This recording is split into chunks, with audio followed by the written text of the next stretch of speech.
জাতীয় উলামা মাশায়েখ পরিষদের পক্ষ থেকে তাদের সকলকে আন্তরিক মোবারকবাদ জানাচ্ছি।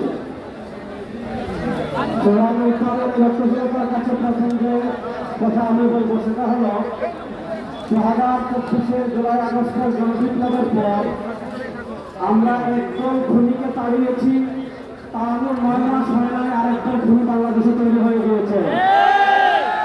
আমরা একদল চাঁদাবাজকে তাড়িয়েছি, বাংলাদেশে আরেকদল চাঁদাবাজ তৈরি হয়ে গিয়েছে। আমরা একদল দুর্নীতিবাজকে তাড়িয়েছি, বাংলাদেশে আরেকদল দুর্নীতিবাজ তৈরি হয়ে গিয়েছে। আমরা একদল টেন্ডারবাজকে তাড়িয়েছি, বাংলাদেশে আরেকদল টেন্ডারবাজ তৈরি হয়ে গিয়েছে। আমরা একদল ভারতের দালাল তৈরি করেছি, তাড়িয়েছি আরেকদল দালাল তৈরি হয়ে গিয়েছে। শেখ হাসিনা ভারতের দালালি করে বিজনেস নিয়ে পালিয়েছে। নতুন বাংলাদেশে ভারতের যারা দালালি করবে লঙ্গে দিয়ে বানানোর জায়গা পাবেন। সংগ্রামী সাথী ও বন্ধুগণ, আমরা স্পষ্ট ভাষায় বলতে চাই, এদেশের রাষ্ট্র ক্ষমতায় আমরা আর কোনো চাঁদাবাজদেরকে দেখতে চাই না। এদেশের রাষ্ট্র ক্ষমতায় আর কোনো টেন্ডারবাজকে দেখতে চাই না। এদেশের রাষ্ট্র ক্ষমতায় আর কোনো ভারতের দালালকে দেখতে চাই না।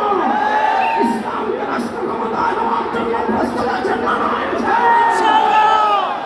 ইসলামী আন্দোলনের মহারামানি সাহেব চর্মনায় ঘোষণা দিয়েছেন, ইসলাম দেশ ও মানবতার পক্ষে এবার ভোটের বাক্স একটা হবে ইনশাআল্লাহ। আমরা স্পষ্ট ভাষায় বলেছি, এদেশে আমরা আওয়ামী লীগকে দেখেছি, এদেশে আমরা বিএনপিকে দেখেছি, এদেশে আমরা জাতীয় পার্টিকে দেখেছি। তারা কেউ মানুষের ভাগ্যের পরিবর্তন করতে পারে নাই। মুক্তিযুদ্ধের প্রকৃত চেতনা